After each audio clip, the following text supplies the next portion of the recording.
ഹേ സിനിഫാൻസ്, അപ്പോൾ എല്ലാവർക്കും എൻ്റെ ചാനലിൽ സ്വാഗതം. ഇന്ന് കുറച്ച് സിനിമ അപ്ഡേറ്റ് ഉണ്ട്. ആദ്യത്തെ അപ്ഡേറ്റ് നമ്മുടെ ദളപതിയുടെ ജനനായകനെ പറ്റിയാണ്. സിനിമയെ പറ്റി ഒരു ബാഡ് ന്യൂസാണ്. സിനിമ അങ്ങനെ പോസ്റ്റ്പോൺ ചെയ്തിരിക്കുകയാണ്. കാരണം നമ്മുടെ ദളപതി ഫാൻസൊക്കെ എല്ലാവരും കാത്തിരിക്കുന്ന ചിത്രം തന്നെയായിരുന്നു ജനനായകൻ. സിനിമ 9-ാം തീയതി നിന്ന് മാറ്റി പുതിയ തീയതി അവർ പറയും. ഒഫീഷ്യൽ നോട്ടീസൊക്കെ റിലീസ് ചെയ്തിട്ടുണ്ട്.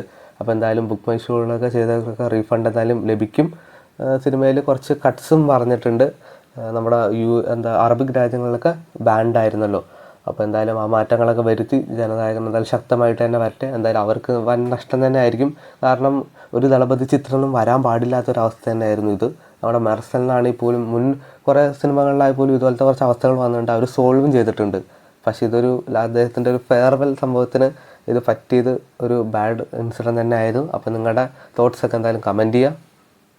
തിയേറ്ററിൽ വൻ ഓളാവാൻ ചാൻസ് ഉള്ള ക്യാമിയാണ് നമ്മുടെ പരശക്തിയിലുള്ളത്. നമ്മുടെ ബേസിൽ ജോസഫ് സിനിമയിൽ ഒരു ക്യാമി ചെയ്തിട്ടുണ്ട്.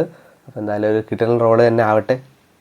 എൻ്റെ മുൻ വീഡിയോയിലൂടെ ഞാൻ പറഞ്ഞായിരുന്നല്ലോ, നമ്മുടെ ടോക്സിക് എന്ന സിനിമയുടെ ഒരു അപ്ഡേറ്റ് ഇന്നേ ദിവസം 8-ാം തീയതി നമ്മുടെ യാഷിൻ്റെ ബർത്ത്ഡേയിൽ വരുമെന്ന്. അപ്പോൾ അവർ ഒരു ഒഫീഷ്യൽ അപ്ഡേറ്റ് തന്നെ ഉണ്ട്. ഇന്നേ ദിവസം 10/10 സിനിമയുടെ ഒരു അപ്ഡേറ്റ് വരുന്നതായിരിക്കും. മിക്കവാറും ഒരു ഗ്ലിംസ് അല്ലെങ്കിൽ ഒരു ടീസർ അല്ലെങ്കിൽ ട്രെയിലറായിരിക്കും റിലീസ് ചെയ്യുന്നത്.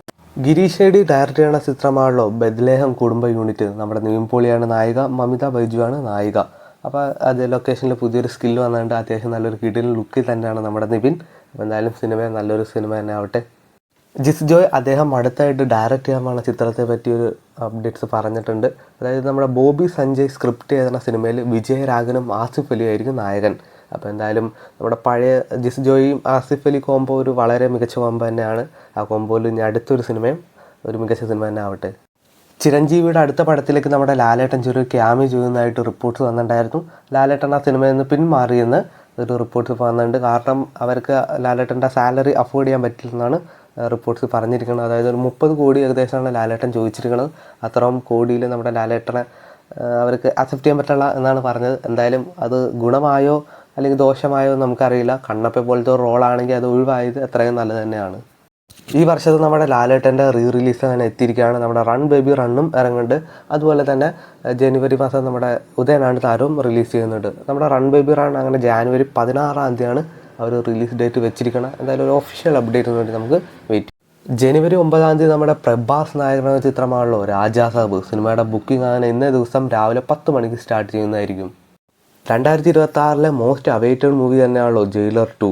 സിനിമയുടെ ഒരു അപ്ഡേറ്റ് വന്നിട്ടുണ്ട്. ഈ വരുന്ന ഓഗസ്റ്റ് 14-ാം തീയതിയാണ് സിനിമ റിലീസ് ചെയ്യാൻ നോക്കുന്നത്. എന്തായാലും ഒരു ഒഫീഷ്യൽ അപ്ഡേറ്റ്സിന് വേണ്ടി നമുക്ക് വെയിറ്റ് ചെയ്യാം. ഇന്നത്തെ ലാസ്റ്റ് അപ്ഡേറ്റ് ആണ്. നമ്മുടെ നിഖില വിമൽ പ്രധാന വേഷത്തിലെത്തുന്ന ചിത്രമാണല്ലോ പെണ്ണ് കേസ്. സിനിമ അങ്ങനെ പോസ്റ്റ്പോൺ ചെയ്തിട്ടുണ്ട്. നമ്മുടെ ജനുവരി 10-ാം തീയതിയാണ് സിനിമ റിലീസ് ചെയ്യുന്നത്. സിനിമയുടെ കുറച്ച് പ്രീമിയർ ഷോ ജനുവരി 9-ാം തീയതി നടക്കുന്നതായിരിക്കും.